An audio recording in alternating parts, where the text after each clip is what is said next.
श्री गोपाल कृष्ण महाराज, श्री दत्तात्रेय महाराज की, श्री चक्रपाणी महाराज की जय, श्री गोविंद प्रभु महाराज की जय, सर्वज्ञ श्री चक्रधर स्वामी की जय।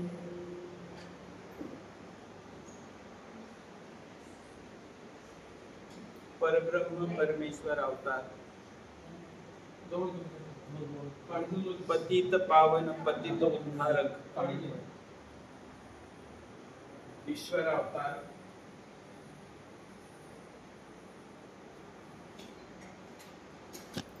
सर्वज्ञ श्री चक्रधर प्रभू जीवांच्या उद्धारासाठी गावोगावी परिभ्रमण करीत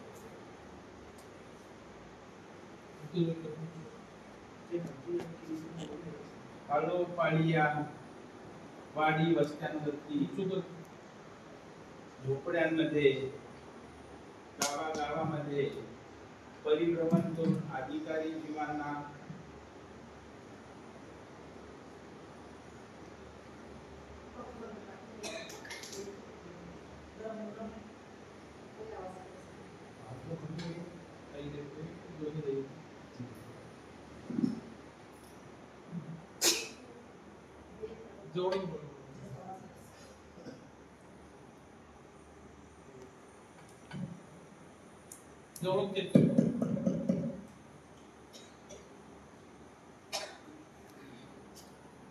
अधिकारी जीवांपर्यंत जात होते। करतल भिक्षा, हातामध्ये भिक्षा मागत होते, नदीच्या तीरी जाऊन भोजन करीत होते। अशा प्रकारे सर्वज्ञ श्री चक्रधर प्रभू या महाराष्ट्रामध्ये परिभ्रमण करीत होते।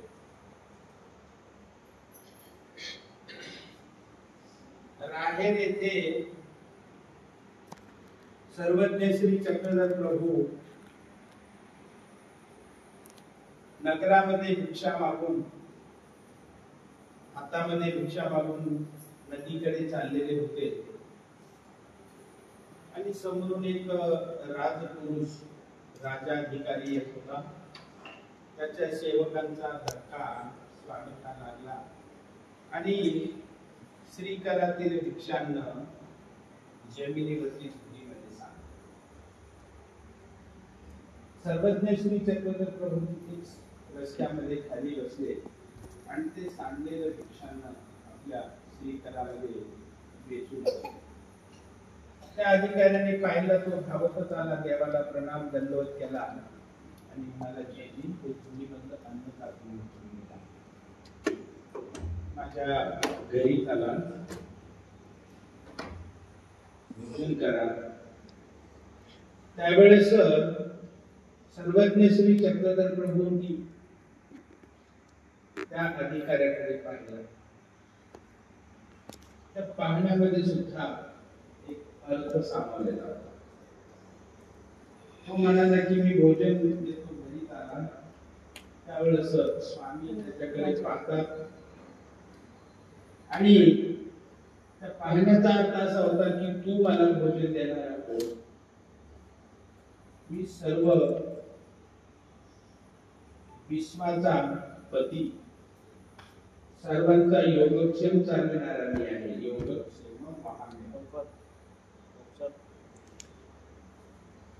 द्रौपदींना प्रार्थना केली आणि मी तिच्या नामस्मरणाने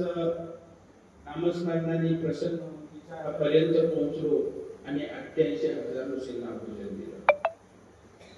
योगक्षेम महामेव, मी सर्वांना अन्न देणार आहे, सर्वांचा योगक्षेम चालवणार आहे आणि तू मला घरी घेऊन,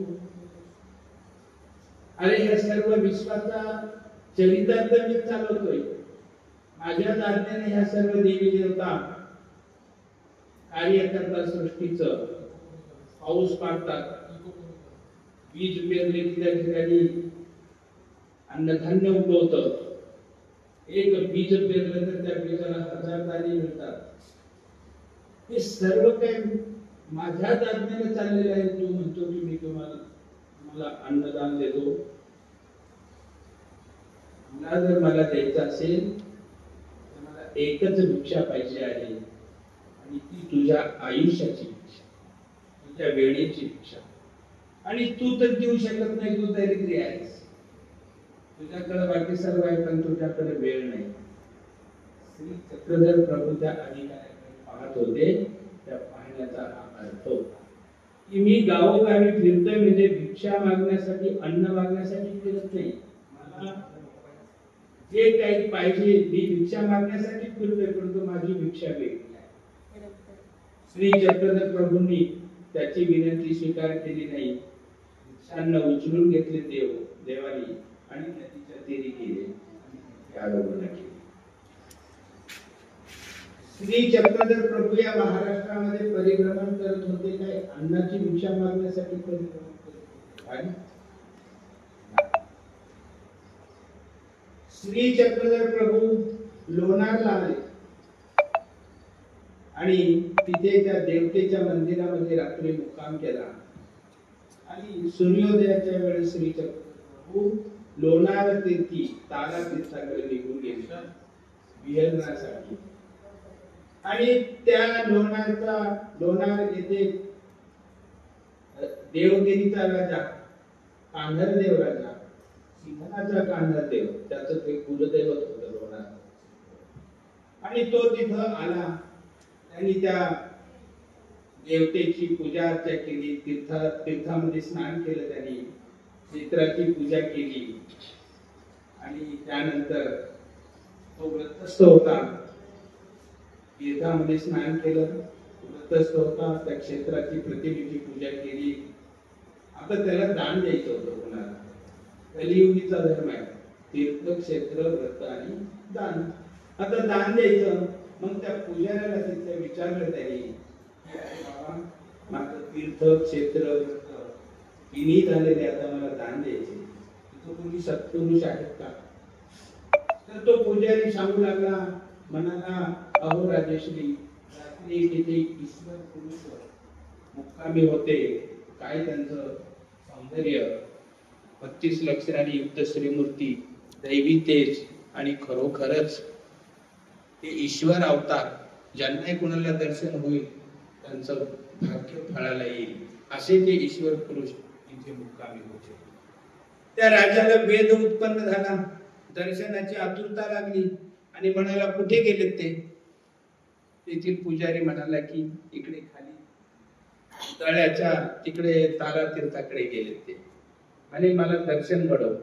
म्हणाला तो पुजारी, चला माझ्यासोबत. आणि तो पुजारी जिथे श्री चक्रधर स्वामी त्या तारा तीर्थाच्या कमळच्या एका वटवृक्षाखाली बसलेले होते, तिथं घेऊन तो आला. आणि राजाने पाहिलं, श्री चक्रधर प्रभू बसलेले दासनावरती, नेत्र मिटलेले आहेत. आणि देवाचं दर्शन झाल्याबरोबर तो राजा मनात म्हणाला की खरोखरच ईश्वर पुरुष आहेत.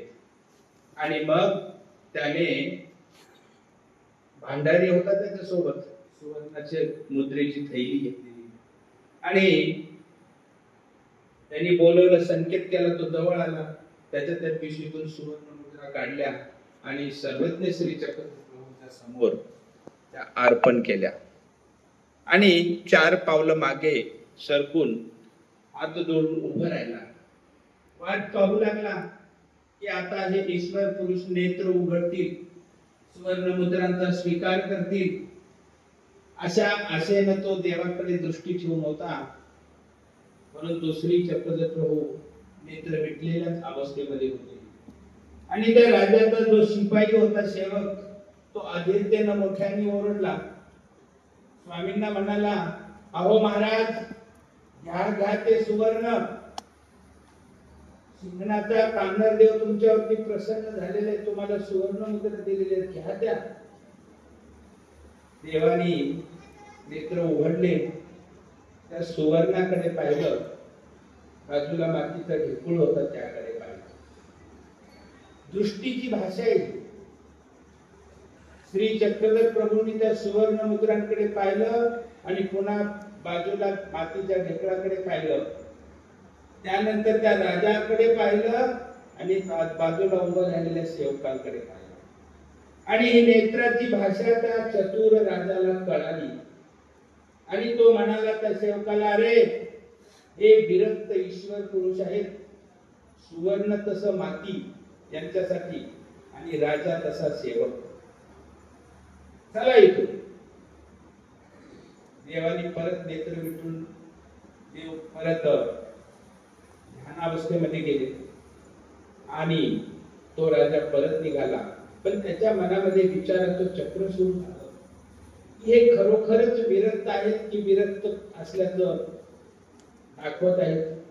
आणि म्हणून त्यांनी एका सेवकाला सांगितलं की तू इथं थांब आणि यांनी सुवर्ण मुद्रा घेऊन दिल्या तर जाऊ दे, त्यांना अर्पणच केलेले नाही गेलं तर ते परत घेऊन ये असं म्हणून राजा निघून गेला. या ठिकाणी श्री चक्रधर प्रभूंना तो सेवक म्हणाला की सिंहनाचा कान्हा तुमच्यावर प्रसन्न झालेला आहे आणि तुम्ही ते घ्या. श्री चक्रधर प्रभूंच्या पाहण्याचा दुसरा एक अर्थ होता की अरे तू सुवर्ण मला देणारा कोण? सुदाम्याला मी सोन्याची नगरी दिलेली आहे. हे सर्व विश्व मी निर्माण केलेलं आहे. मी काय सुवर्ण जमा करण्यासाठी फिरतोय का? सुवर्णाची भिक्षा घेण्यासाठी फिरतोय का? मला ती भिक्षा पाहिजे, वेळेची भिक्षा. आहे तुझ्याजवळ वेळ?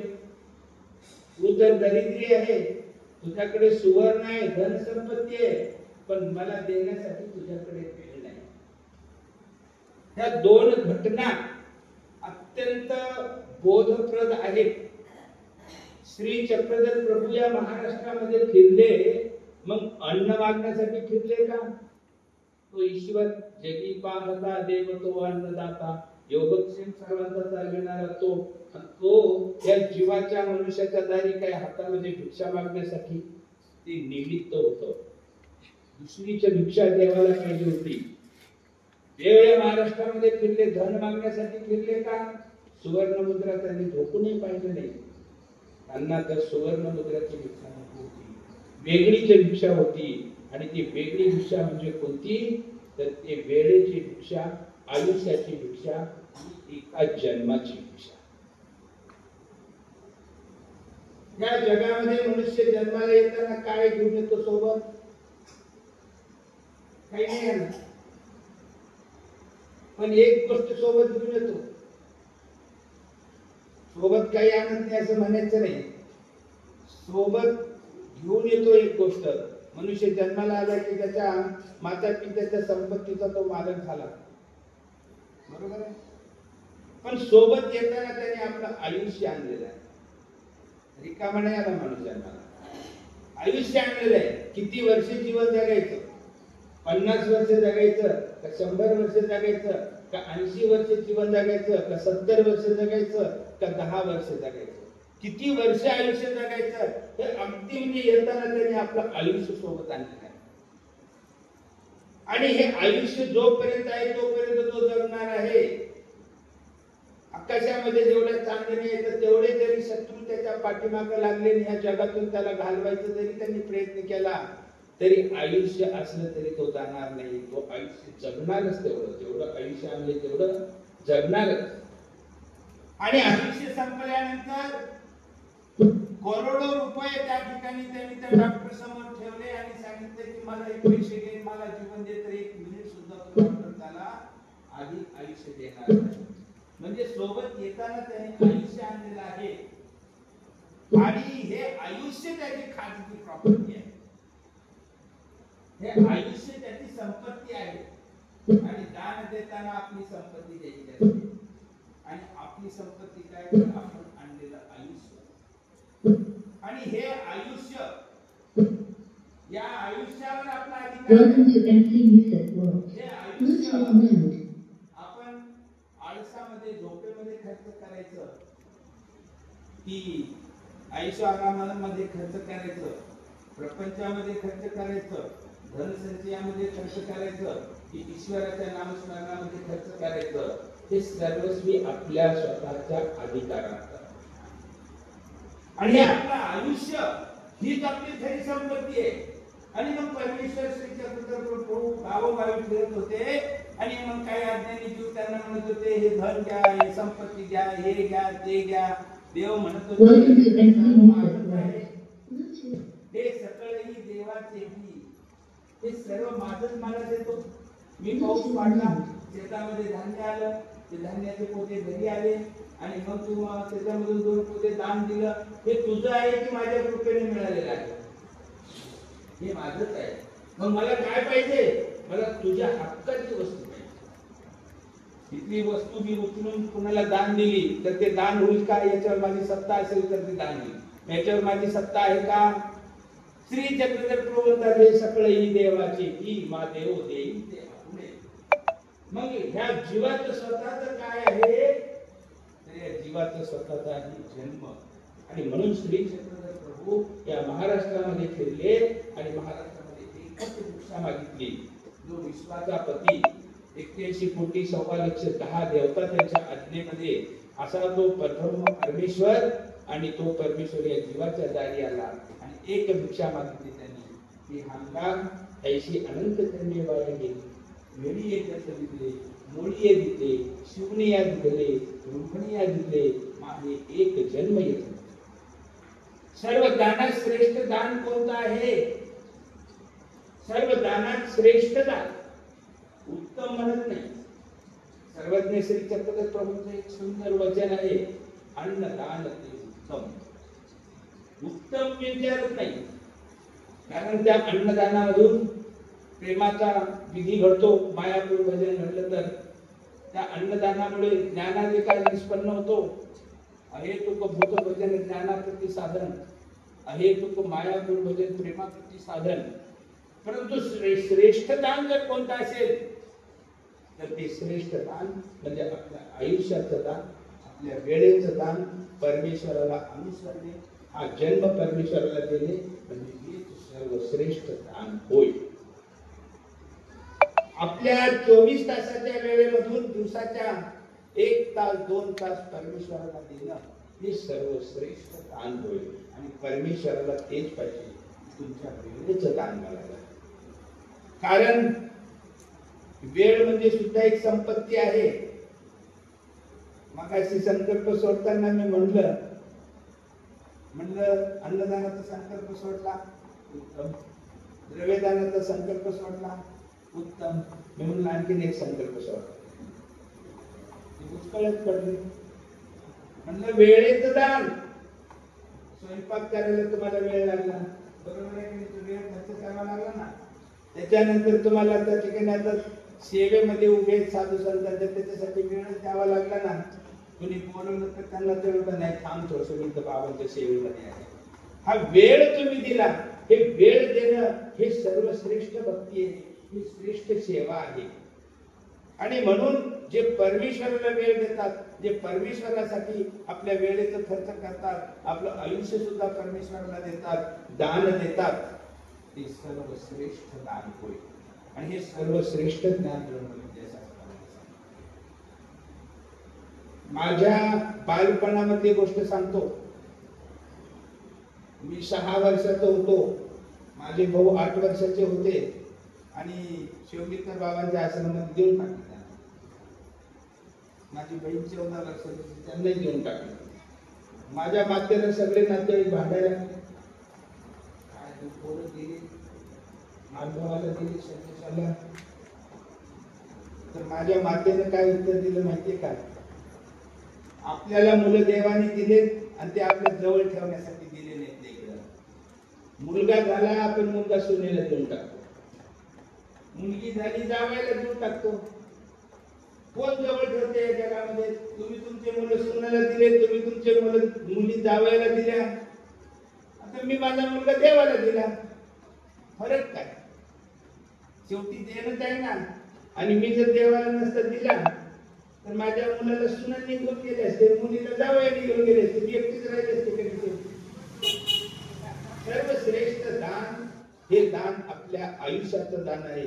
म्हणून सर्वज्ञ श्री चक्रधर प्रभू या महाराष्ट्रामध्ये फिरले, राजवैभवाचा त्याग केला, सर्व धन संपत्ती राजवाडा सर्व काही त्यागलं आणि गावोगावी फिरले आणि देवाने एकच इच्छा मागितली की ऐसे अनंत जन्मे वाया गेली, मिळिये जन्म दिले, शिवनिया दिले, रुबनिया दिले, माहे एक जन्म येत दिजोका.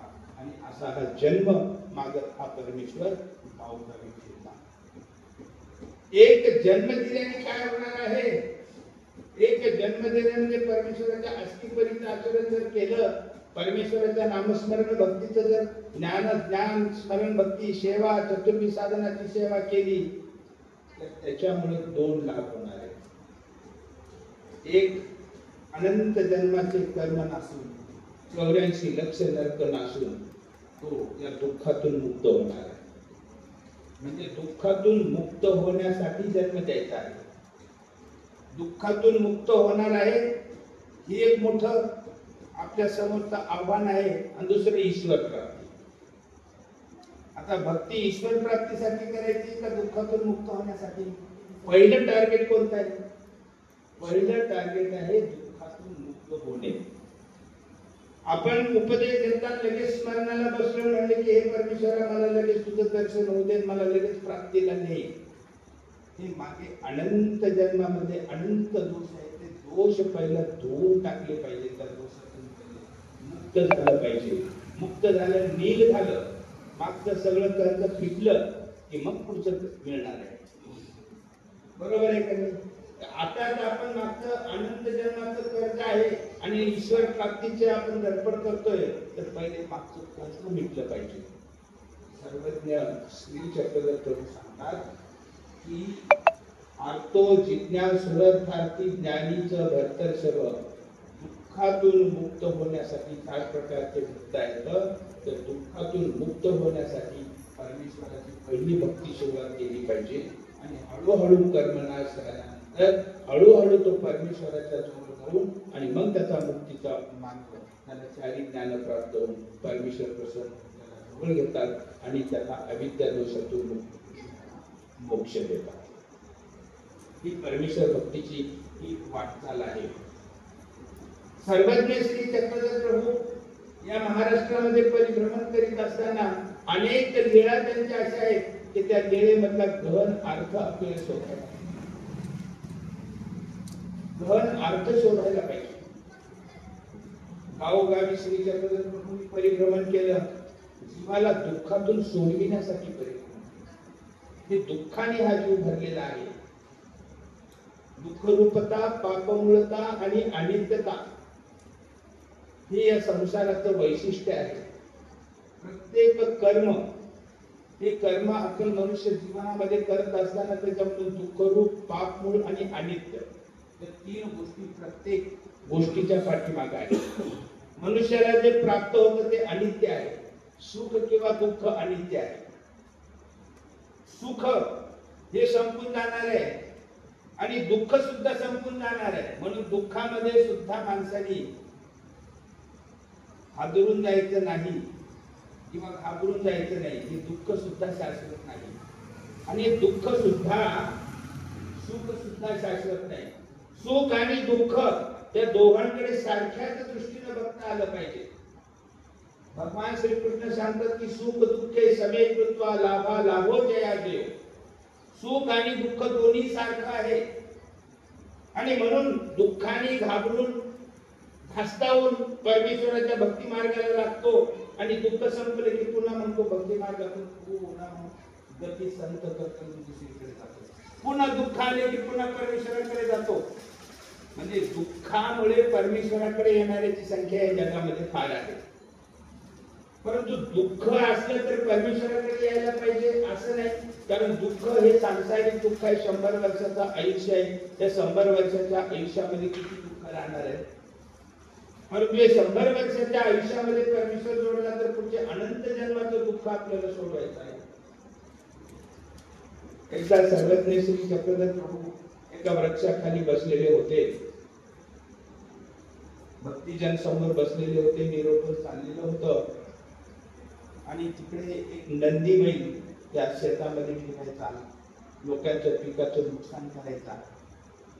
लोक त्रस्त झाले होते.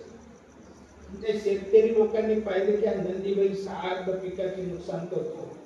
मग 4-5 शेतकऱ्यांनी एकत्र येऊन त्या नंदी बैलाला खाली पाडलं, त्याच्या खुराला असं तोरा सोडून दिलं. ते दोर बांधल्यामुळे त्याचे ते खुर होते ना, काही दिवसानंतर तिथं रक्त सादळलं, त्याच्यामध्ये पू तयार झाला आणि त्याचं जखम झाली चांगली दूध तयार. आणि मग काही दिवसानंतर त्या नंदी बैलाला चालणं सुद्धा कठीण झालं. त्याला ताण लागली, त्या नंदी बैलाला चालता येईना. मोठ्या कष्टाने एक पाऊल टाकत तो गोदावरीकडे निघाला आणि जिथे श्री चक्रधर प्रभू बसलेले होते आणि समोर भक्तीजन बसले होते तिथून तो चालला. भक्तीजनांनी पाहिलं, दया आली त्याला, की वाली. आणि देवाला आचार्य म्हणाले, जीजी हा नंदी बैल आणि त्याच बिचाऱ्याच्या पायाला किती वेदना होत असतील, पाणी सुद्धा प्यायला जात नाही, जाणं त्याला शक्य नाही. तर देवा त्या नंदी बैलाच्या पायाला जे बांधलेला दोरा आहे तो दोरा सोडून आम्ही याला मुक्त करावा आज्ञा मागितली. देव म्हणाले तो तुम्हाला सोडून देणार नाही. बघा जर त्याचं बघा त्याने आमची आपत जर एकत्र आम्ही त्याला धरलं तर काय करणार आहे तो? धरले तर 4 भक्तिजनांनी आणि त्याला खाली पाडलं, अडकीचा घेतला आणि ते दोन बांधलेला होता ना त्या खुराला तो रक्तामध्ये जखमेमध्ये बुडून गेला. निघून गेला आणि थोडसा अगदी थोडं बरं वाटायला आणि त्यांनी त्या भक्तिजनांकडे पाहिलं, कृतज्ञता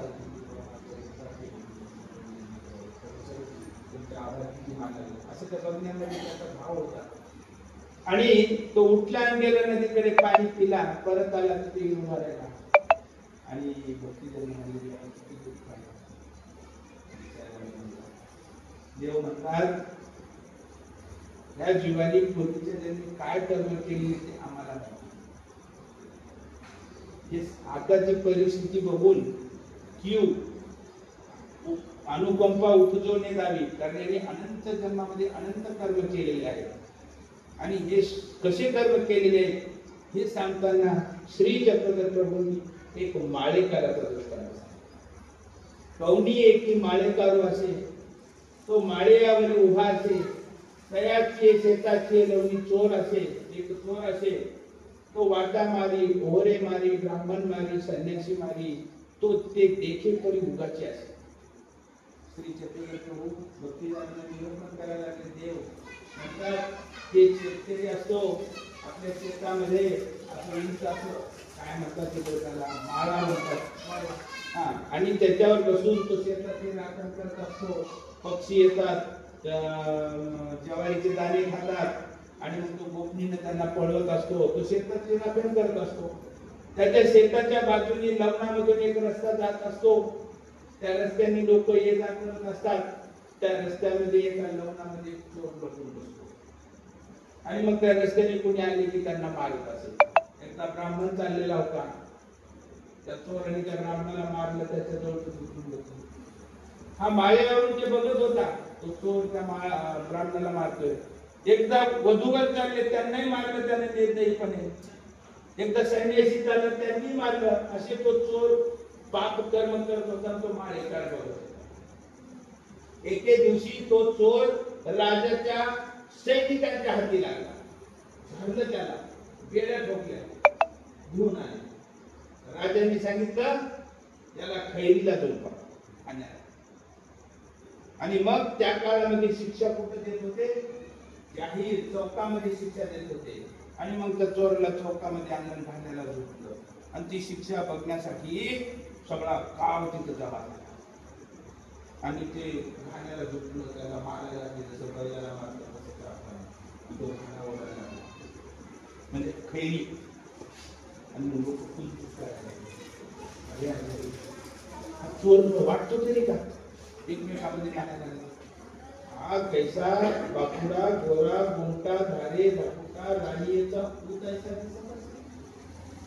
राणीच्या पुत्रासारखा म्हणजे राजकुमारासारखा कोण असणं शक्यच नाही, आम्हाला तर पटत नाहीये. हा कोणीतरी निर्दोष आहे आणि राज्याने याला ना उगीच त्या ठिकाणी शिक्षा देणं चालवलंय. हे लोक कुजबुजायला लागले. तिथं तो शेतामध्ये राखण करणारा माळेकार पण आला होता. तो होतच होता तो चोर.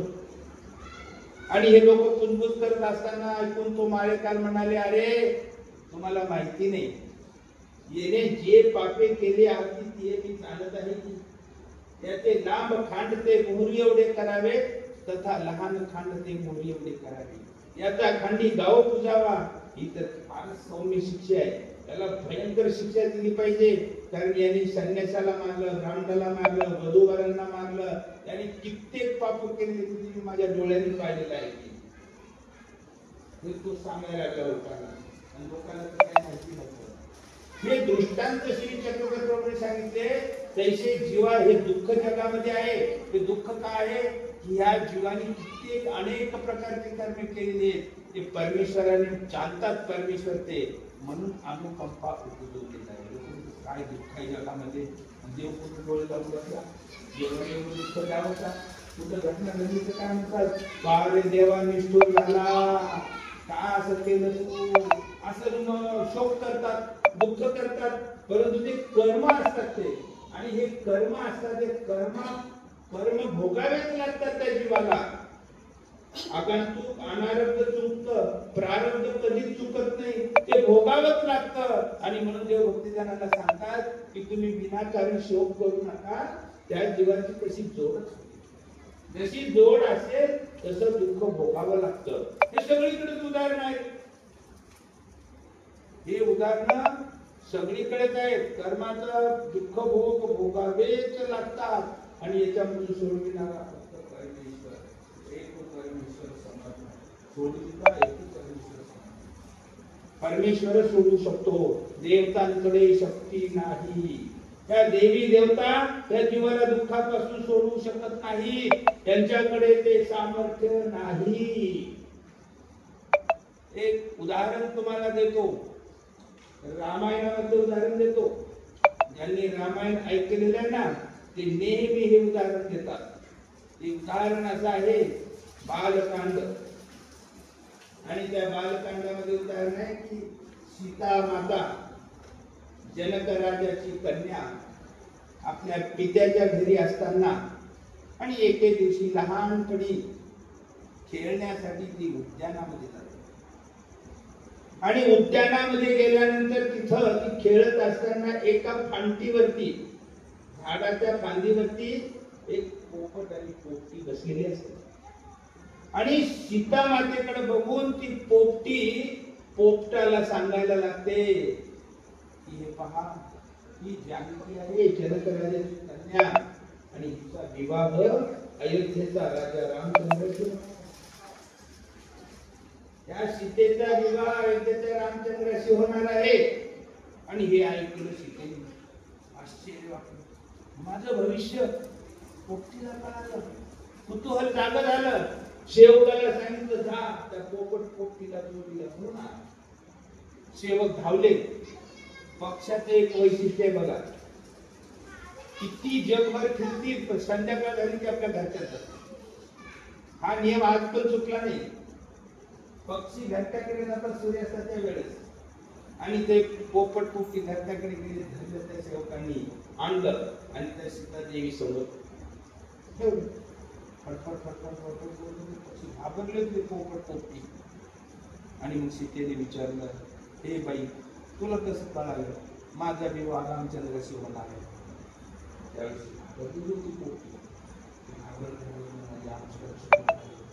सोडून द्या.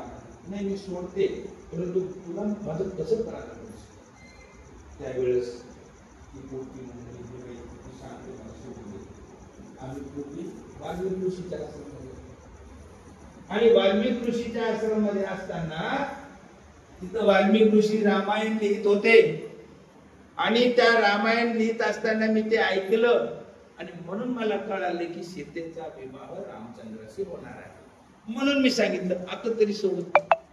सीता देवी म्हणाली नाही, अजून मला बरंच भविष्य समजून घ्यायचे, आणखीन मला बरंच भविष्य समजून घ्यायचं. तुला माहिती असेल, आता तू काय कर, आता तू माझ्यासोबत सोन्याचा पिंजरा आणेल, मिष्टान्न फळ तुला खायला देईल, काही कमतरता पडणार नाही, तू माझ्या महालात राहा. आपण ती पोपटी फडफड करायला लागली. तो पोपट म्हणाला, हे सीता, आणि ती पोपटी गर्भवती आहे, सोडून दे तिला. म्हणजे तुला एक वेळ सोडेल, माझ्या उपयोगात सगळं. पोपट दुःखी झाला, पोपटी घाबरली, फडफड करून माझी. पोपट दुःखी झाला, पोपटी म्हणा, पोपट म्हणाला, हे सीता देवी, तू बरं नाही केलं. आता तू ज्यावेळेस गर्भवती राहशील त्यावेळेस रामचंद्र सुद्धा तुला असं म्हणतो. पोपटही मेला, पोपटीही मेली, पोपटही मेला. दोन पक्षाच्या मृत्यूचं निमित्त दोष कुणाला लागला? हत्येचा दोष कुणाला लागला? सीता देवीला लागला. पोपटी मेली, पोपट मेला, पश्चाताप झाला सीता देवीला. वेळ निघून गेलेला होता, काळ झपाट्याने चाललेला होता, आणि पुढे तरुण हा पोपट ध्रुवी म्हणून तिथे जन्माला आला. कुठे? अयोध्येमध्ये. आणि मग सगळं स्थिर स्थावर झालं अयोध्येमध्ये. आणि गर्भवती असताना सीता गर्भवती होती, आणि त्यावेळेस या गौऱ्याने जाऊन तिथे रामचंद्राला सांगितले, आणि मग लक्ष्मणाला बोलवून घेतलं रामचंद्रांनी, आणि सांगितलं अरण्यामध्ये येऊन सोड. आणि सीता देवीला रथामध्ये बसवलं, आणि रथ वेगाने अरण्याच्या दिशेने, आणि घनघोर अरण्य, जिथं भुजंग आहे, जिथं अजगर आहे, जिथं स्वापद आहे, सिंचर स्वापद, आणि तिथे आणून आणि लक्ष्मणाला सांगितलं की आपण इकडा काहीच करेना, त्या अरण्यामध्ये सोडलं, आणि रथ पुन्हा अयोध्येच्या दिशेने, अयोध्येच्या दिशेने धावत निघाला. सांगण्याचं तात्पर्य, सीता देवीच्या अरण्यामध्ये इकडे फिरू लागली, तिकडे फिरू लागली. आता कुठे राहणार? आसरा कोण देणार? आसरा कोण देणार? गर्भवती आहे, सुकुमार, महालामध्ये जीवन जाणार, आता काय करणार? तिथे फलस्त नावाचे, आणि हे फलस्त ऋषी हे श्री दत्तात्रय प्रभूंचे भक्त होते. सगळे ऋषी दत्तात्रय प्रभूंचे भक्त आहेत, कारण बद्रिकाश्रमाला श्री दत्तात्रय प्रभूंचा अवतार झालेला आहे. आणि बद्रिकाश्रमाला जो अवतार झालेला आहे ना श्री दत्तात्रय प्रभूंचा, तर तिथं ऋषी लोकांना आज पण ज्ञान सांगतात. श्री दत्तात्रय बद्रिकाश्रमी तत्वज्ञान, योगी जना. आणि हे फलस्त ऋषींनी पाहिले की राजकुमारी म्हणजे राणी, महाराणी, आणि गर्भावस्थेमध्ये फिरत आहे, त्यांना दया आली, आणि त्यांच्या आश्रमामध्ये आश्रय दिला. सांगण्याचं तात्पर्य हे की दोन पोपटाची हत्या घडली, तर श्री रामचंद्राची पत्नी सीता देवीला सुद्धा तो चुकला नाही चुकला. देवी देवता सुद्धा या जीवाला या पापापासून सोडवू शकत नाही. एक परमेश्वर समर्थ आहे, तोच या जीवाला या दुःखापासून सोडवू शकतो. बाकी देवी देवता सुद्धा या जीवाला पापापासून सोडवू शकत नाही. सोडवू शकत असता तर दोन पक्षाच्या हत्येचं पाप लगेच माफ केलं असतं सीता देवीला. कारण सीता देवी त्या जवळ कोण होत्या? श्रीरामचंद्राच्या अर्धांगिनी होत्या. ते सुद्धा सोडू शकले नाहीत, कारण देवी देवतेकडे सुद्धा जीवाला पापापासून सोडविण्याचं सामर्थ्य नाही. आणि मग ते माता सीता देवी फार मोठी तपस्वीने आमचे श्री चक्रधर प्रभू सुद्धा कौतुक करतात. त्रिती सीता बरवी, महान महान असं तेजस्वी, सती पतिव्रता, एक निष्ठता, भक्तीचं लक्षण. आणि ती माता त्या अरण्यामध्ये फिरायला लागली, आणि फिरत असताना फलस्त नावाचे ऋषी, आणि त्याने पाहिलं, आश्रमात आश्रय दिला, आणि तिथं आश्रय दिला. दोन पुत्र जन्मले, लव आणि कुश. त्यानंतर अश्वमेध यज्ञाचा घोडा सोडला. आणि अश्वमेध यज्ञ म्हणजे काय आता तुम्हाला सांगतो की यज्ञामध्ये साधू संत परमेश्वर भक्ती करणारे लोक का भोजन करत नाही? तीन प्रकारची भिक्षा असते. एक रक्त भिक्षा, एक दया भिक्षा आणि तिसरी धर्म भिक्षा. अश्वमेध यज्ञ म्हणजे तो घोडा सजवायचा, तो राजा तो घोडा सोडायचा, तो घोडा निरनिराळ्या प्रदेशातून जायचा आणि मग ज्या प्रदेशातल्या राजाने अडवलं तिथं घनघोर लढाई व्हायची आणि मग त्यांना निरोप पाठवायचं की एवढं एवढं धन दे आम्हाला, यज्ञ करायचं, ऋषीमुनींचं भोजन दान दक्षिणा आम्हाला सगळं करायचे, आम्हाला धनाची गरज आहे, आम्ही आपल्याला कुठल्या द्या. त्या राजाने दिलं तर ठीक आहे, नाही दिलं तर युद्ध, दोन्ही बाजूचं सैन्य मारायचं आणि त्याच्यानंतर त्या राजाकडून जेवढं पाहिजे तेवढं धन स्वीकार करायचं, पुढे चालायचं. अशा पद्धतीने युद्धामधून ते धन गोळा करून तो घोडा परत नगरीमध्ये आला की तिथं साधू संत ऋषी मुनी मग ते रक्तरंजित धन आणि त्याच्यामध्ये दान दक्षिणा देऊन आणि त्या ठिकाणी तो यज्ञ केला जायचा आणि त्या यज्ञामध्ये घोड्याचा बळी दिला. म्हणून देवते प्रित्यर्थ जे कार्य होतात त्याच्यामध्ये मानवापंथी प्रसाद घेत नाही. आपण म्हणतो हे काय का प्रसाद घेत नाही, अशामुळे घेत नाही. आणि मग तो घोडा सोडला, तिकडे फरस्त ऋषीच्या आश्रमाजवळ तो लवकुशाने अडवला. तुम्हाला सांगतो परमेश्वर सोडविणारा कसा आहे. लवकुशाने अडवला आणि त्या ठिकाणी युद्ध झालं. श्री रामचंद्र आले आणि त्या दोघांनी पाहिले की आपले मुलं आहेत, त्यांना कळालं श्री रामचंद्राने सांगितलं सीतादेवीला चल आणि त्या ठिकाणी सीतादेवी जमिनीमध्ये झाली रामायण माहिती आहे. आणि इथून पुढे महत्वाचा भाग सुरू. श्री रामचंद्राला माझ्याकडून स्त्री हत्या, माझ्यामुळे सीतादेवीला या जमिनीत गडद पावले, दुःख करायला लागले, शोक करायला लागले आणि फलस्त ऋषींना त्यांनी प्रार्थना केली की हे ऋषीवर्य आणि मला या दुःखापासून, या स्त्री हत्येच्या पातकापासून मला मुक्त करा, मला मार्ग दाखवा. पहा, देवी देवता सुद्धा परमेश्वराचा पाहतात, शोक करतात, त्या दुःखापासून सोडवा. फलस्त ऋषी म्हणाले हे राजा, तुला फक्त श्री दत्तात्रय प्रभू पापापासून सोडू.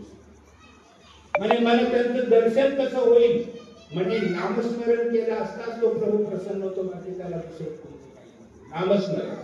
म्हणे मग बसले स्मरणाला तिथे आणि फलस्त ऋषींनी स्मरण केलं आणि साक्षात श्री दत्तात्रय प्रभू प्रगट झाले.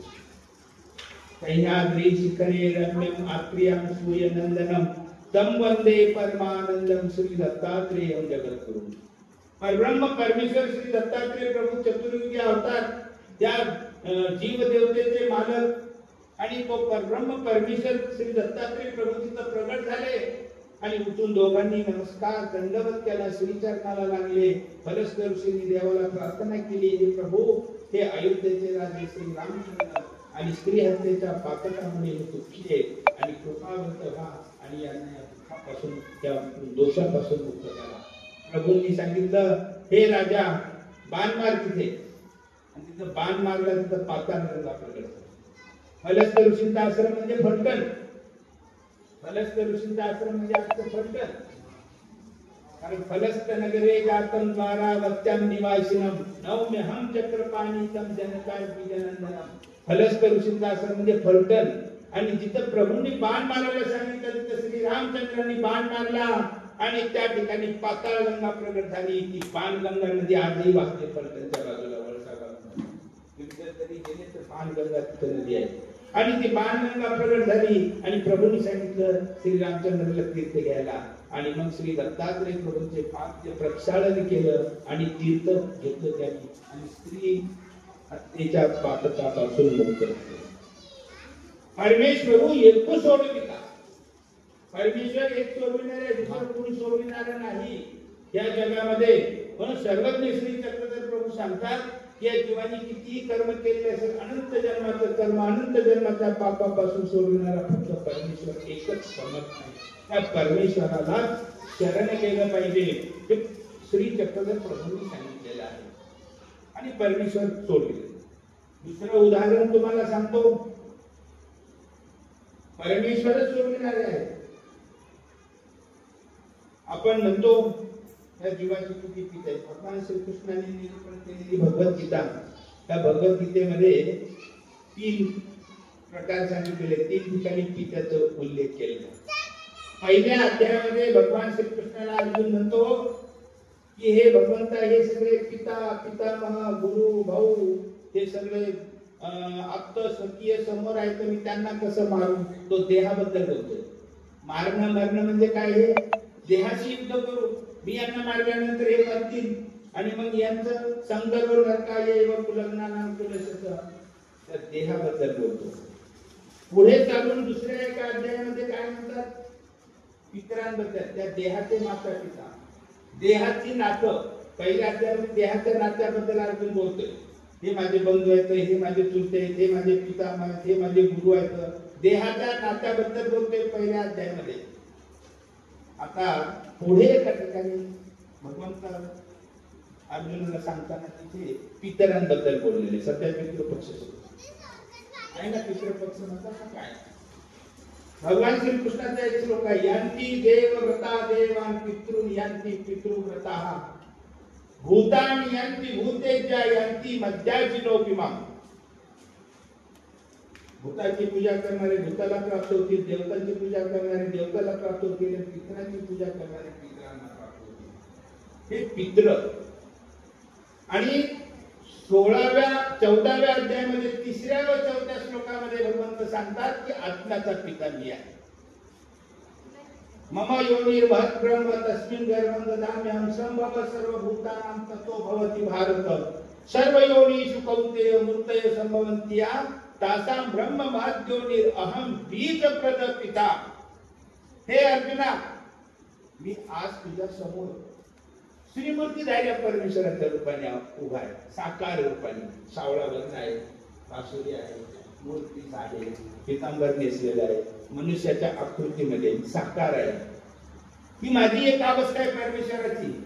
आणि त्याच्या आधी निराकार अवस्था माझी दुसरी अवस्था आहे. निराकार म्हणजे लांब, गोल, चौकोनी, त्रिकोणी, मनुष्याकृती, पशुआकृती, कुठलाही आकार नाही, त्याला काय म्हणायचं, निराकार. हे अर्जुना माझ्या 2 अवस्था, एक साकार आणि निराकार.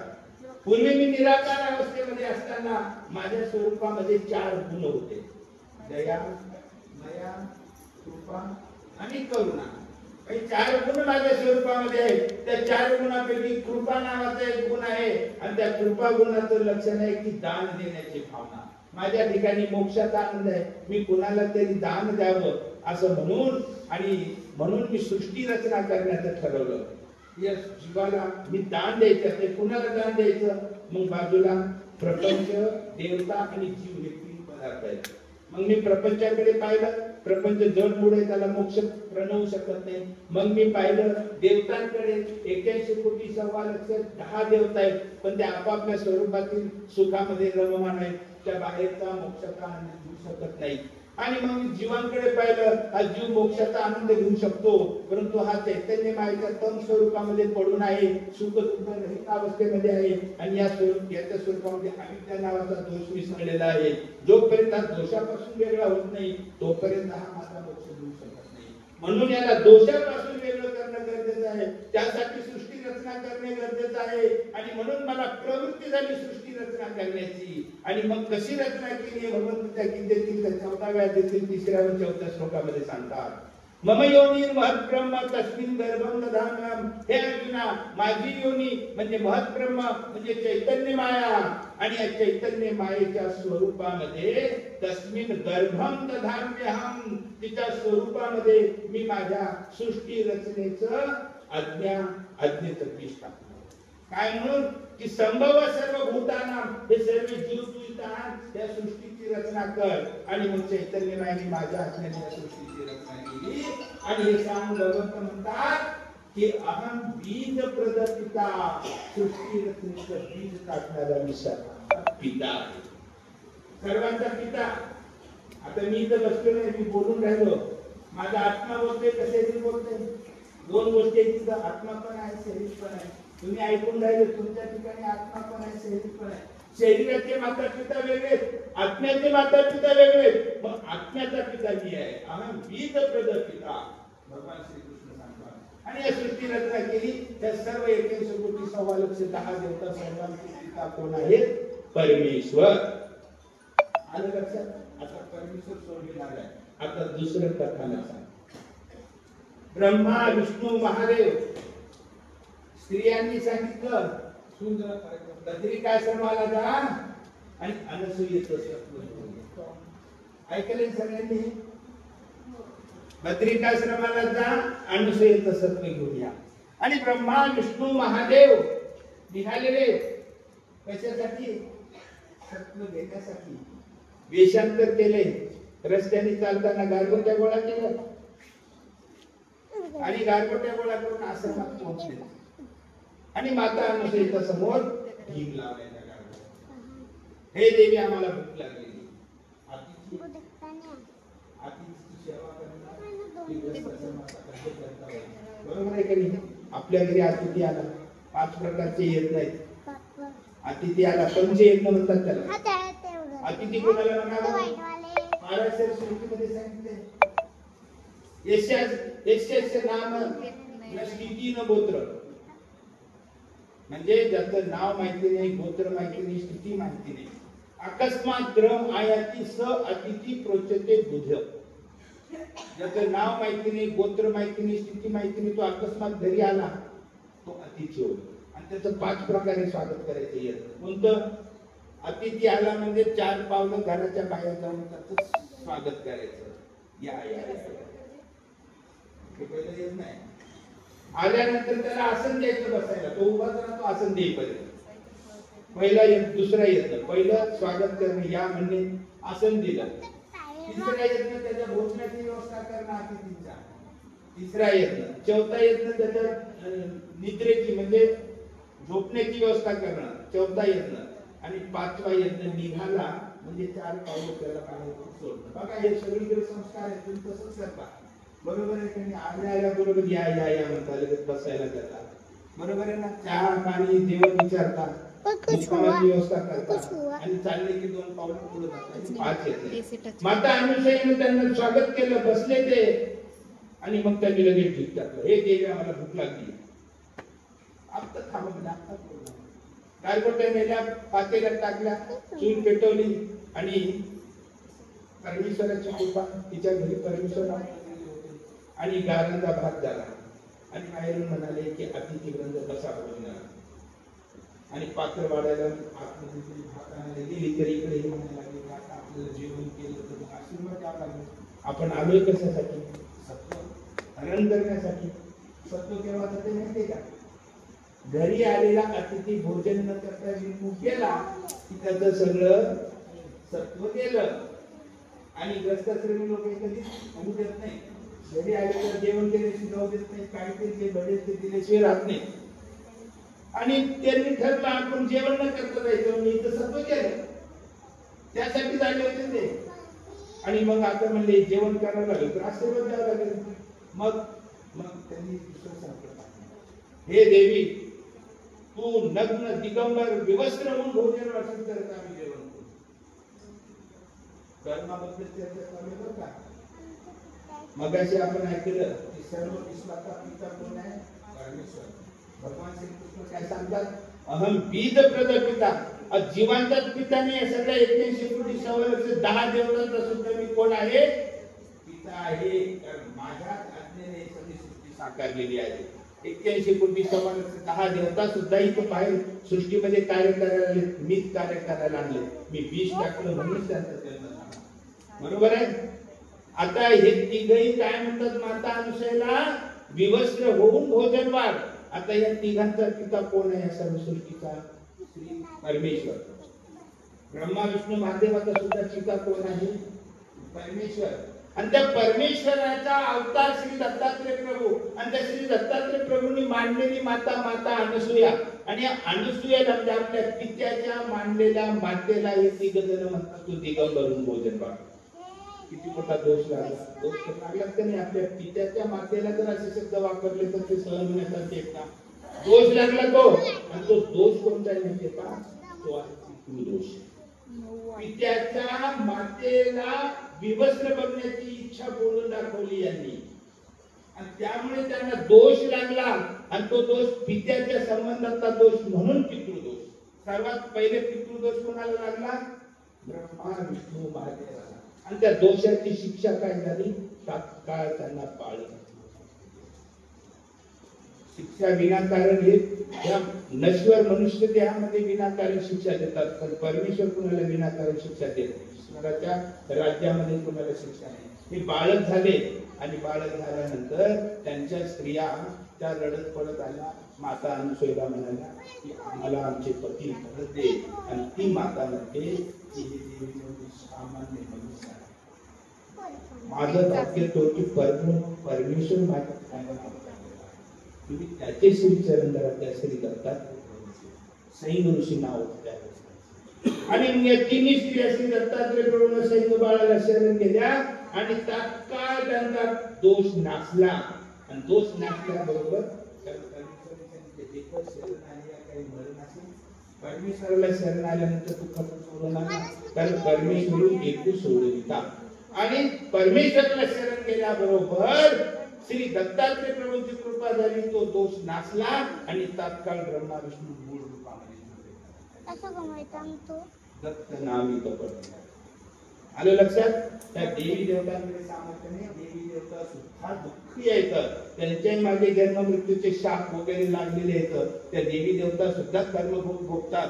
फक्त परमेश्वरच आपल्याला त्या संसारापासून सोडवितो.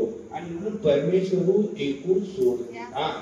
त्या परमेश्वराला शरण जाऊन जे भक्ती करतात त्याच या दुःखापासून मुक्तता होते. म्हणून भक्ती कशासाठी करायची तर दुःखातून आणि दुःखातून सुटण्यासाठी. देवतेसाठी कठोर भक्ती नाही. अल्पस्वल्प भक्ती केली तरी परमेश्वर पावन होतात.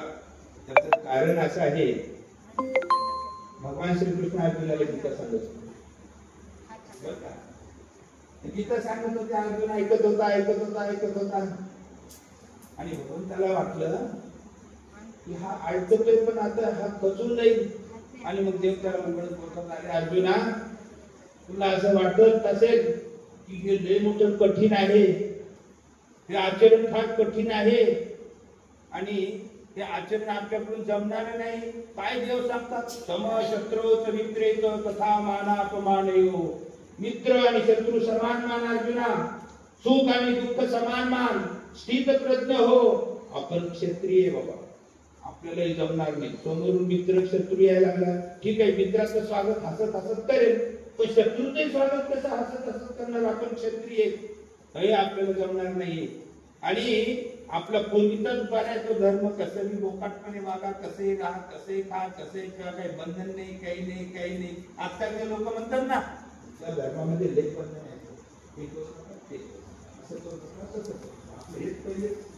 भगवान श्रीकृष्ण अर्जुनाला सांगतात की